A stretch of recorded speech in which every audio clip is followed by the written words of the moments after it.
বন্ধন নিউজে আপনাদের স্বাগত। শুরু করছি আজকের খবর।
ম্যাডাম, আজকের এই সুপ্রভাত অনুষ্ঠানে এসে কেমন লাগে? বয়স্কদের প্রোগ্রাম এবং শুভ নববর্ষ।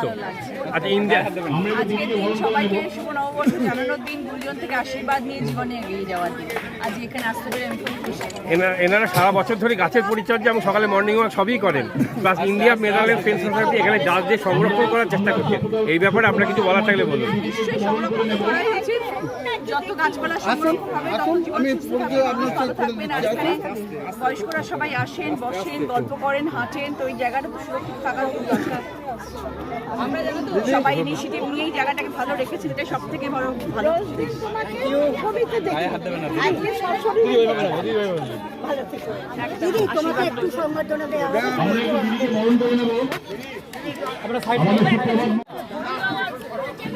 আমরা দিদিকে বরণ করে নিচ্ছি।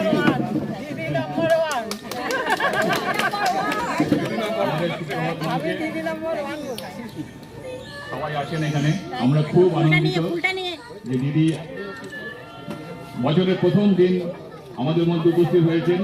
আমরা খুব আনন্দিত। দিদি দু কথা বলুন আমাদের জন্য। সবাইকে সুপ্রভাত এবং সবাইকে আজকে শুভ নববর্ষের অনেক অনেক শুভেচ্ছা অভিনন্দন জানাচ্ছি। খুব ভালো লাগলো আপনাদের এখানে এসে, এবং সব থেকে ভালো পরিবেশ খুব সুন্দর, এবং এই পরিবেশের সুরক্ষণ আপনারা করছেন, এটা জেনে আরো বেশি ভালো লাগলো। আগামী দিনে যদি কখনো কোনো সাহায্যে আসতে পারি সবসময় জানাবেন, সবসময় আপনার পাশে আছে। আমি আপনাদের সংসার এবং আপনাদের ভালোবাসা আশীর্বাদে আমি কাজ করে যাচ্ছি। আগামী যে কোনো দিন আপনাদের ভালোবাসা এখানে থাকবো, সে কোনো দিন আমি আপনাদের সবসময় পাশে আছি, এটা মাথায় রাখবেন। এবং ভালো কাজ শিশুরা জন্য করে যাবো এই আশা নিয়ে এগিয়ে যাচ্ছি। সকলের সহযোগিতা দরকার। ভালো থাকবেন সবাই। আরো একবার নববর্ষে অনেক শুভেচ্ছা অভিনন্দন। আমাদের মধ্যে অর্পিতা দি আছেন, অর্পিতা দিকে দুটো কথা বলার জন্য অনুরোধ করবো।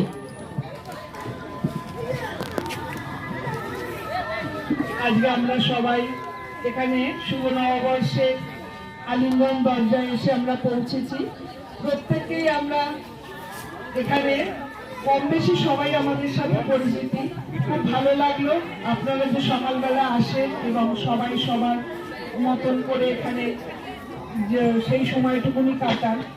আর শুভ নববর্ষে প্রত্যেকেই আমি শুভেচ্ছা, বড়দের আমার প্রণাম, ছোটদের আমার আন্তরিক অভিনন্দন, শুভেচ্ছা জানালাম। সবাই ভালো থাকবেন, সুস্থ থাকবেন। আমি গত বছর এসেছিলাম অমিতদার সাথে, এবারও আমি আপনাদের কাছে এসে হাজির হয়েছি, কিন্তু বলেননি কিন্তু আমি এসেছি।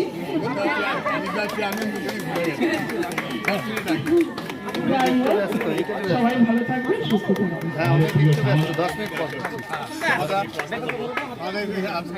আমাদের এখানে সবথেকে বড় দিদি রচনা ব্যানার্জি আমাদের এখানে এসে পৌঁছেছে, এবং দিদির কথাটা না বললেই নয়, যেহেতু দিদি এত ব্যস্ততার আজকের এই নববর্ষের দিনে চুচুড়ায়, মানে এইটাই হলো আমাদের সব থেকে বড় পাওনা, যে দিদি 7টা বিধানসভাকে কভার করে চুচুড়ার এই মানুষের সাথে এসে তিনি মিলিত হয়েছে, এটাই আমরা প্রত্যেককে একটা দিদির জন্য জোরে হাততালি, যে আমরা সবাই আজকে এই সুন্দর মুহূর্তে। এই বলে আমি ফরিদাকে কিছু বলবো। আমি বক্তব্য রাখছি। আজকে আমাদের সাংসদ রচনা ব্যানার্জি, আমরা পাশে একটা ক্লাব উদ্বোধন করতে গিয়েছিলাম ওয়েবসাইট, সেখানে এসে আমরা এইটা দেখে আর আপনাদের এত সুন্দর পরিবেশ দেখে আমরা থাকতে পারলাম না, আমরা নিজেরাই চলে এলাম। ওখানে কি হচ্ছে আমরা যাবো, রচনা দি নিজেই ঝোঁক ধরলেন, আমরা এসে আপনাদের কাছে হাজির হলাম। তাই বলি আমাদের সংসদকে এমনই পেয়েছি, সে সব সময় কাজ করতে চায়, আর একটা দেখে আমরা তাকে কাজে লাগাতে পারছি না। আমাদের মাঠেরও বহু সমস্যা আছে, দিদির কানে সব গেছে, দিদি আগামী দিন সে সমস্যা সমাধান করবে, এইটুকু কথা আপনাদের দিয়ে গেল। আসলাম, সবাইকে ভালো থাকবেন, সবাই ভালো থাকবেন, সবাই থ্যাংক ইউ, সবাই ভালো। শুভ নববর্ষ জানাই, 1433 সাল। আজকে সুপ্রভাতের আমন্ত্রণে আমি এখানে আসতে পেরে খুবই আনন্দিত। বেশ বয়োজ্যেষ্ঠ মানুষেরা এখানে জড়ো হয়েছেন, তারা সারা বছর যে প্রাতঃভ্রমণ করে, তাদের যে সংস্থা, আমি এই সংস্থার উজ্জ্বল ভবিষ্যৎ কামনা করি। তারা এছাড়াও আরও অন্যান্য প্রোগ্রাম নেয়, তারা সমস্ত ব্যাপারেই সাকসেস হয়। আমি সাথে থাকব। আর পৌর প্রধান হিসেবে আমি চাইব আমার হুগলি চুঁচুড়া পৌরসভা কর্মচারীবৃন্দ এবং হুগলি চুঁচুড়া পৌরসভার সমস্ত নাগরিকবৃন্দ আজকে এই বছরের প্রথম দিনে যেন সারা বছর তারা ভালো থাকে, আনন্দ থাকে, পরস্পর মিলেমিশে থাকে, এই আমার বার্তা। আর তারা সমস্ত ব্যাপারে আমাদেরও পৌরসভাকে সহযোগিতা করুক, পৌরসভাও আপনার আন্তরিকভাবে চেষ্টা করবে তাদের পাশে থাকে। সবুজ ছাড়া মানুষ মানে জন্ম সম্ভব নয়, ঠিক আছে? তা আমরা সবসময় চাইব যে মানুষ আরও গাছ বসাক, এই জায়গাটা তো যেন প্রকৃতি বিরাজ করে, এই জায়গাটা যখনই আসি।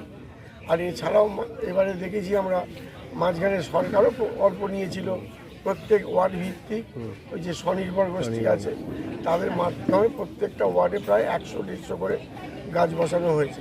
কিছু গাছ হয়তো মারা গেছে, কিন্তু বহু গাছ এখন একটা জায়গা নিয়েছে। এগুলো আগামী দিনে আমাদের সুফল দেবে।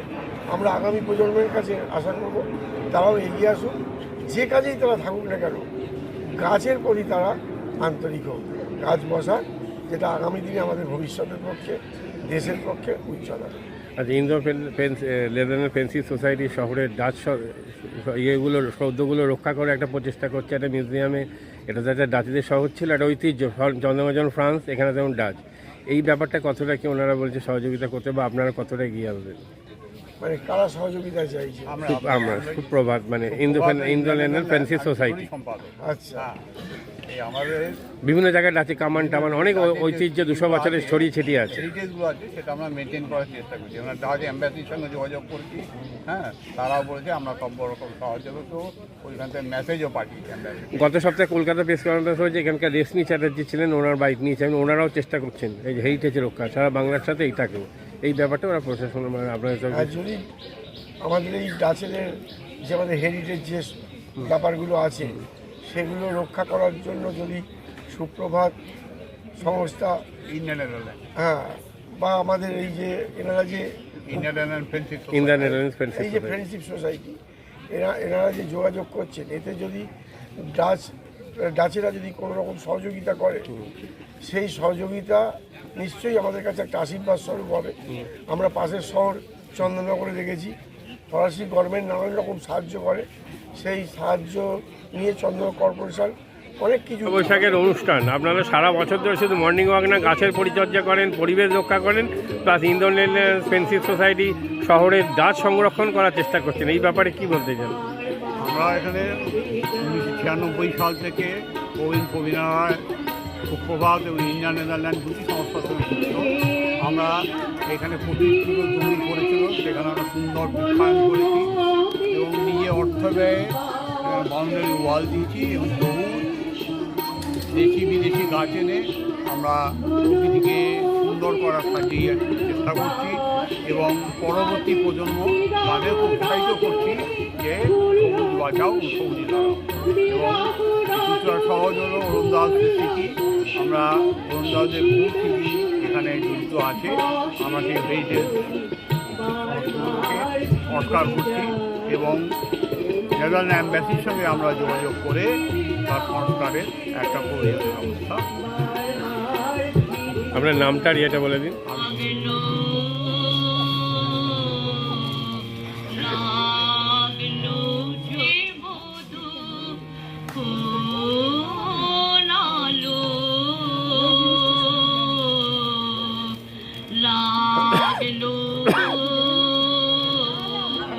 হৃদয়ে ভরাতে চাই মিতা মোর কাকলি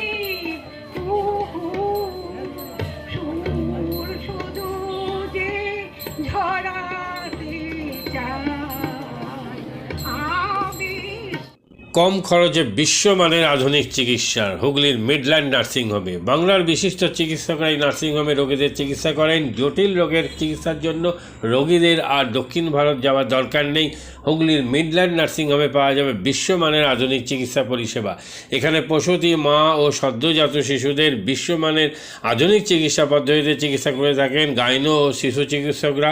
দুপুর 12টা হোক বা রাত্রির 12টা, রোগীদের জন্য 24 ঘন্টা চিকিৎসা পরিষেবা বজায় রেখেছে হুগলির মিডল্যান্ড নার্সিংহোম। আমি ডক্টর মানস ঘোষ, আমি মিডল্যান্ড নার্সিংহোমের মেডিকেল ডিরেক্টর। বিশেষত্ব বলতে যেটা আপনি বললেন একটা হচ্ছে এনআইসিইউ, নিউনেটাল কেয়ার ইউনিট। আমি বলতে পারি এটা আমাদের আশেপাশে হুগলি জেলায় নেই। নিউনেটাল মানে হচ্ছে যেটা বাচ্চা জন্মের পরেই প্রথম 28 দিনকে আমরা নিউনেট বলি, প্রথম ফার্স্ট 4 উইকস। তো এই সময়ে বাচ্চাদের সমস্ত রকমের চিকিৎসায় বলুন বা তাদের দেহের গঠন বলুন বা তাদের রোগগুলোই বলুন, সেগুলো সবগুলো অন্যান্য বাচ্চা মানে তার থেকে বড় বাচ্চার থেকে কিন্তু অনেকটাই আলাদা। এবং এই ক্ষেত্রে বাচ্চাদের বাচ্চারা খুব সেনসিটিভ হয়, বাচ্চাদের রোগ প্রতিরোধ ক্ষমতাও অনেক সময় কম থাকে এবং এগুলোর জন্য স্পেশাল কেয়ার লাগে নিউনেট। এবং তাদের পুরো চিকিৎসা পার্টটা একটা আলাদাভাবে তৈরি হয় প্রথম 28 দিনের জন্য। আমরা এখানে চুচুড়া, বিশেষ করে চুচুড়া এবং হুগলিবাসীর জন্য এই জিনিসটা আমরা আনতে পেরেছি, যেখানে আমাদের বাচ্চাদের এই নিউনেটদের ক্রিটিক্যাল খুব খারাপভাবে যে নিউনেটগুলো জন্মেছে বা যারা জন্মের পরে যারা হাঁপাচ্ছে বা যারা মেকোনিয়াম খেয়ে ফেলেছেন বা যাদের কোনো জন্মের পরে কোনো রকমের শ্বাসকষ্ট বলুন বা কোনো রকমের অসুবিধে হয়েছে বা জন্ডিস ধরা পড়েছে বা অন্য কোনো কমপ্লিকেশান হয়েছে, সেই ধরনের বাচ্চাদের চিকিৎসা করার জন্য উপযুক্ত ব্যবস্থা আমরা এখানে করতে পেরেছি। তার ভিতরে আমরা বলতে পারি আমাদের এখানে ওয়ার্মার আছে সাফিসিয়েন্ট, আমাদের এখানে 6টা বেডের জন্য ওয়ার্মার আছে এবং আমাদের এখানে phototherapy bilayer double surface phototherapy আছে যাদের কনজেনিটাল বা যাদের জন্ডিস ধরা পড়েছে তাদের জন্যে। এবং বাচ্চাদের ভেন্টিলেটার আছে আমাদের একদম নিওনেটদের জন্য, এই ভেন্টিলেটার সাধারণভাবে সব জায়গায় পাবেন না। এবং বাচ্চাদের বাবেল সিপ্যাপ, যেটা একটা স্পেশালাইজ মেশিন, বাচ্চাদের যেহেতু ভেন্টিলেটার খুব বেশি লাগে না, কিন্তু বাবেল সিপ্যাপ বলে একটা জিনিস খুব বেশি লাগে তাদের অক্সিজেনের পরিমাণ কমে গেলে, তাদের শ্বাসকষ্ট হলে, সেটাও আমাদের এখানে আছে। এবং আমি কিছুদিন আগে আমাদের একটি বাচ্চা এখানে ভর্তি হয়েছিলেন যার শ্বাসকষ্ট হতে শুরু করেছিল জন্মের 6 ঘন্টা পর থেকে, এবং সুন্দরভাবে তাকে আমরা এখানে চিকিৎসা দিয়েছি। আমাদের এখানে দুজন খুব ইয়ং এনথুজিয়াস্টিক পেডিয়াট্রিশিয়ান আছেন, ডক্টর মৈত্র এবং ডক্টর ঘোষ। তো তারা তাদের দুজনের আন্ডারেই বাচ্চা ভর্তি ছিলেন। অন্য পেডিয়াট্রিশিয়ানরাও আসেন, বাট এনারা আমাদের এখানে সবসময়ই থাকেন মোটামুটি একটা স্তম্ভের মতো আমাদের নিউনেটাল কেয়ার ইউনিটের জন্য। এবং বাচ্চাটি এই মুহূর্তে খুবই ভালো আছে, তাকে আমরা ডিসচার্জ করেছি। এটা কি প্রিম্যাচিওর বেবিদের ক্ষেত্রে এটা বেশি প্রয়োজন হয়? ভীষণভাবে প্রিম্যাচিওর বেবি যারা একটু আগে জন্মেছেন বা যাদের ওয়েট কম হয়েছে, এবং অনেক সময় মায়ের বা ওয়েট অনেক সময় বেশি ওয়েট হলেও যে সেটা ভালো সেরকম নাও হতে পারে, যেমন ডায়াবেটিসের ক্ষেত্রে হতে পারে। বা অনেক সময় বাচ্চাদের বারবার জন্মানোর পর সুগার ফল করছে, এটাও আমরা দেখি। অনেকগুলো কারণেই যেগুলো জন্মের পরেই যে সমস্ত সমস্যাগুলো হয় সেগুলোর জন্য এরকম স্পেশালাইজড ইউনিট দরকার হয়, নিউনেটাল কেয়ার ইউনিট, এবং সেটা আমরা এখানে করতে পেরেছি। প্রথম কথা হচ্ছে জীবনের দাম সব থেকে বেশি, ঠিক আছে। এবং যে মা 10 মাস তার বাচ্চাটাকে গর্ভে ধারণ করেছেন, তার জন্যে সারা পৃথিবীর সবথেকে মূল্যবান জিনিস বা সেই বাবাটির জন্য কিন্তু সেই শিশুটি। রিগার্ডিং কস্ট যদি বলেন, আমরা এমনিতে একটা মফস্বল এলাকাতে থাকি এবং আমাদের পুরো নার্সিংহোমটাই মফস্বল এলাকাতে। আমরা সেটার কথা মাথায় রেখেই আমাদের যে সমস্ত কস্টগুলো রেখেছি। এবং এই যেটা বললাম, কয়েকদিন আগেই আমাদের একটি বাচ্চা যাকে হঠাৎ করে শিফট করতে হয়েছিল নিকুতে, সেই চিকিৎসা পেয়ে গেল। তার বাবা মা দুজনেই খুব স্যাটিসফাইড। আমাদের যে ফেসবুক আছে, পেজ আছে, সেখানে আপনারা তাদের কথা শুনলে বুঝতে পারবেন। এবং কস্ট মানে যথেষ্ট রিজনেবল। আমি একেবারে কম বেশি এরকম বলবো না, আমি বলবো রিজনেবল। আমাদের মফস্বলের জন্য যেটা হওয়া উচিত সেই রকমই করা আছে।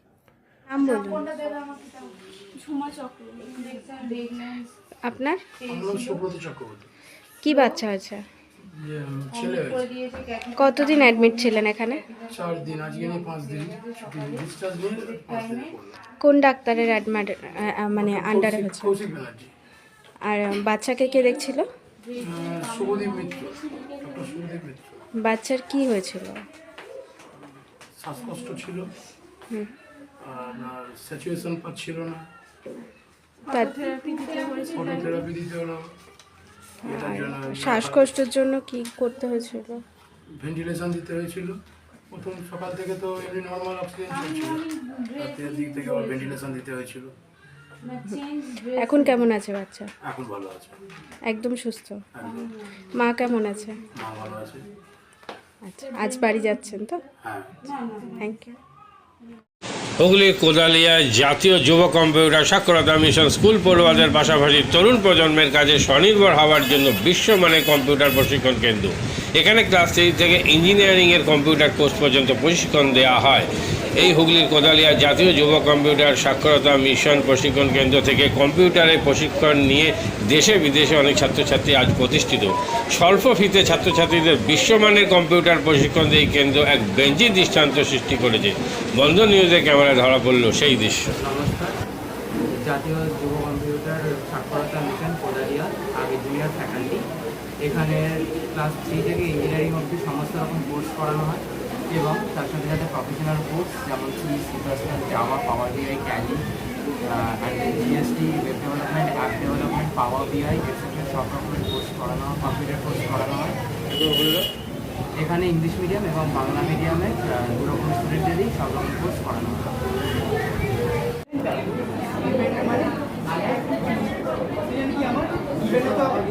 সেকেন্ড কি আমার ট্যালেন্ট, রাইট?